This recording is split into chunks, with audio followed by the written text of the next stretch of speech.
안녕하십니까. 등산동 Q&A 공부방 동아쌤입니다. 국어 답변하는데요. 이중피동은 피동, 그러니까 주사능피입니다. 주사능피. 주사 맞으면 능이 피나죠?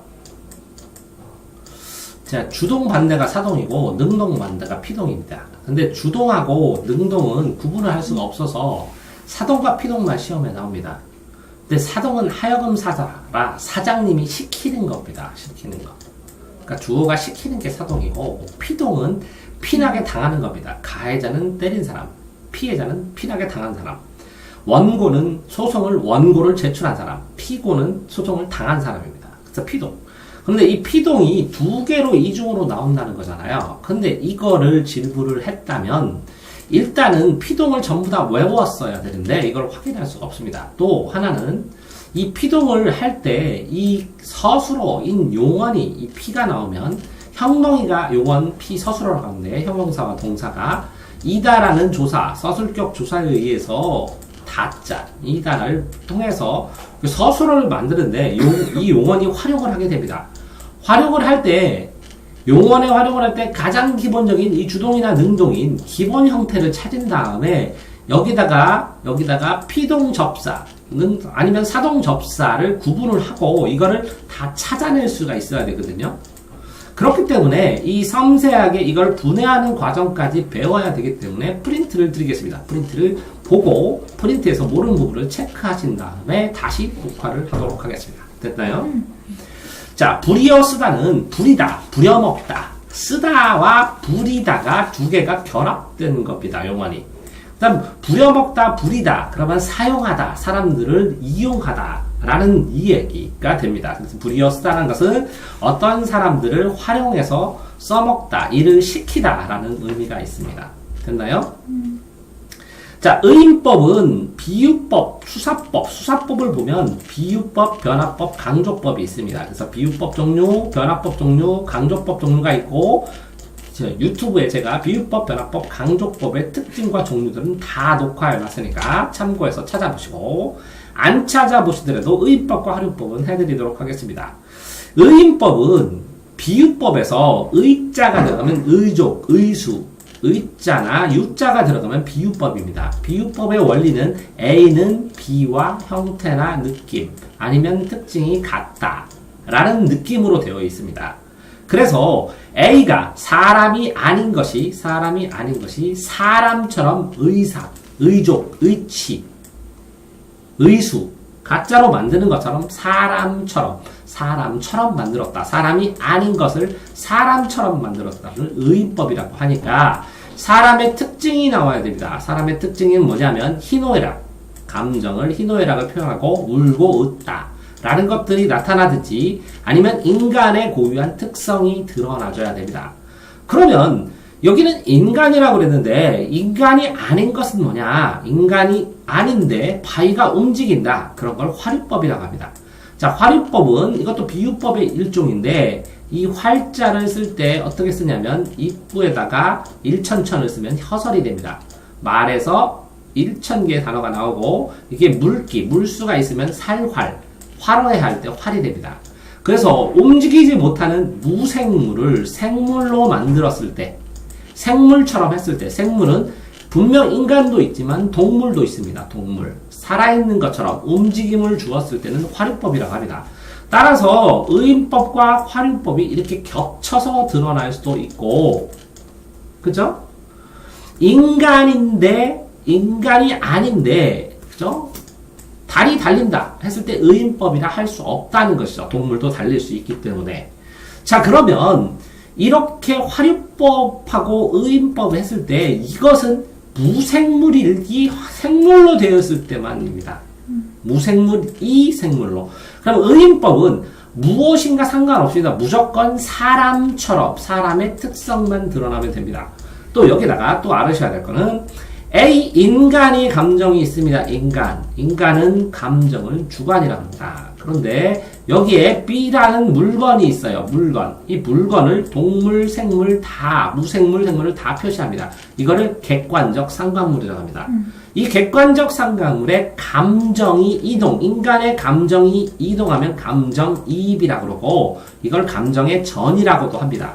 감정이 이입이 됐을 때 이 들어가는 과정은 감정이입. 이 물건은 객관적 상관물. 이거는 주관적. 그러면 이 주관적 인간의 감정이 투영되었을 때 이거를 인간성을 상징한다고 했을 때는 의인법이라고 얘기를 해도 상관이 없습니다. 그래서 특징을 보면 이거는 인간의 초점을 맞췄고 이거는 무생물이 생물로 살아났다. 활의 특징이 있는 것입니다. 됐나요? 네. 자, AABA죠. 사러리랐다. 동산에 사러리랐다. 이렇게 보통 이렇게 되어 있을 때 보통은 품사는 구품사를 얘기합니다. 부품사. 그래서 이건 품사론이라고 하고 이 구품사를 문장에서 주어, 목자고 이 사자가 아니라 어자로 들어가면 문장 성분이라고 그러고 이거를 통사론이라고 보통 얘기합니다. 그러면 통사론이라는 것은 문장 구조입니다. 주어, 목적어, 서술어의 구조.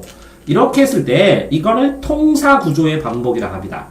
왜? 사러리였다. 동산에 사러리였다. 살다. 동산에 살다. 이렇게 동사, 부사, 동사 이런 식으로 써주지 않거든요. 보통은 시에만 이렇게 됐으니까 통사 구조라고 하는 거고. 자, 반복법은 두 번 이상 쓰면 반복법이라고 하고 어떤 한 개를 들면 이건 예시라고 하고 한 개, 두 개, 세 개 상관이 없습니다. 예시는 하나, 두 개는 반복.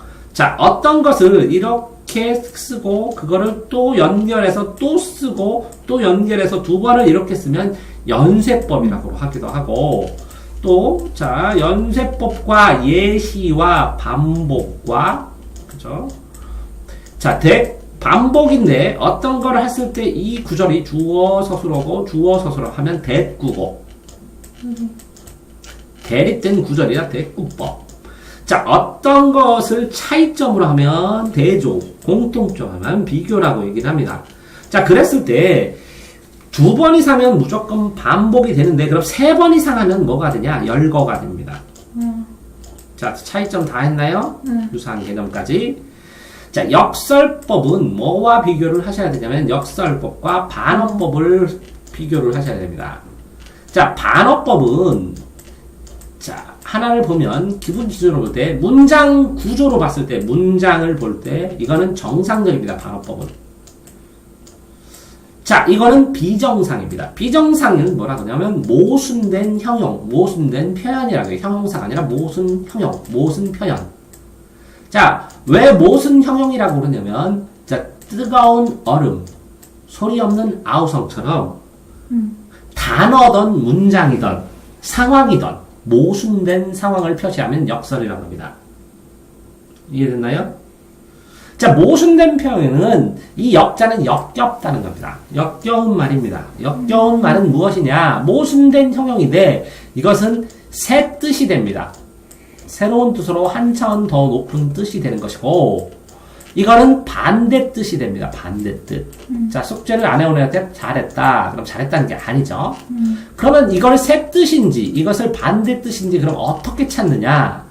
이거는 상황을 보고 유추를 해야 됩니다. 그 상황에서 이건 반대 의미로 해석해야 돼 라고 얘기하는 것이고 이거는 문장 구조를 보고 문장이나 단어의 구조를 보고 이게 비정상적이지만 한 차원 높은 새로운 뜻으로 올라갈 수도 있겠구나 라고 유추를 해놔야 됩니다. 역설의 예시는 뜨거운 얼음 소리 없는 야우성. 자, 반어의 얘는 그래 너 잘났어 라는 겁니다. 자, 이 반어는 비꼼이 있습니다. 비꼼이 있고 역설은 더 나아간 한 차원 진화된 발전된 그 표현 발전된 의미를 표현하고자 하는 의지가 담겨 있는 겁니다. 이해됐나요? 자, 두부 구분할 수 있나요, 이제? 그러면요. 네. 그 진달래 꽃에서 그 마지막 자, 구절에 해보겠습니다. 자, 질문하겠습니다. 죽어도 아니 눈물 흘리오리다. 자, 이 문제를 가지고 왜 이것을 질문을 학생이 하고 그러느냐면 이게 참고서 안에서 이게 반어다 역설이다 흘리오리다 맞아요. 홀리오리다 많았습니다. 그런데 명확하게 설명되면 자, 진달래꽃은 이별의 정한인데 이별을 하고 싶지 않다는 의미입니다. 왜 그러냐면 자, 이 꽃을 사뿐하게 지려박으면 돼. 사뿐하게 살짝이고 지려는 짓눌러 밟는 거니까 모순입니다. 사뿐히 지려도 역설입니다. 사뿐하게 지려 짓밟지를 못합니다. 내가 갈 때 만약에 간다면 역겨워서 내가 메스꺼워서 디스커스에서 토할 정도 돼야 가라는 얘기입니다. 그러니까 가지 말라는 얘기입니다. 역겨워도 역설적 상황입니다. 역겨울 때만 가시라는 거.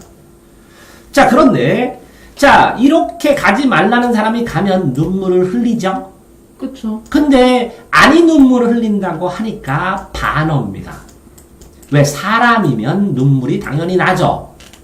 그럼 무슨 아니에요? 그러니까 반어죠. 눈물을 흘리지 않는 게 아니 흘리는 게 아니라 흘리겠다는 얘기입니다. 자, 그런데 오케이. 죽어도로 보면 사람이 죽었는데 어떻게 눈물을 흘려요? 불가능한 상황이죠? 네. 이게 역설입니다. 논리적으로 문장 자체가 설정하지가 않습니다. 자, 그러면 아니 눈물을 흘리다. 눈물을 흘린다는 데 초점이 되면 반어고 사람이 죽었다.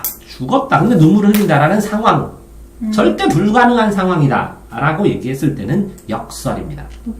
자, 그렇지만 자, 이렇게 아니 눈물을 흘리오리다. 눈물을 흘릴 거예요. 이렇게 반어로 보는 것보다 진달래꽃에서 이 전체의 문장의 수사법을 찾으라면 역설이 더 좋습니다. 왜? 역겨워도 역설적 상황이고 사뿐히 지려도 역설적 상황이기 때문에 관통되는 상황이 이별이 역설적 상황을 표현하면서 그러니까 이런데도 불구하고 네가 가면 나는 한이 생길 것이다 라는 감정을 표현하는 것이기 때문에 단순한 반어보다 역설적 상황으로 묘사를 하는 게 더 좋습니다.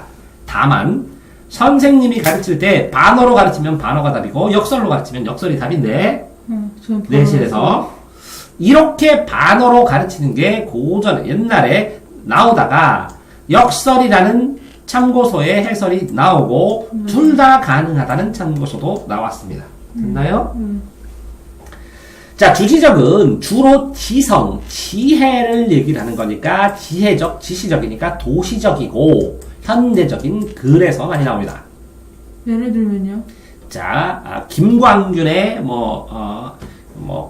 그런 시라든가 긴 모세 무슨 마차 이렇게 해갖고 나오는 시라든가 이렇게 의미는 주지적, 주정적은 감정 묘사를 많이 합니다.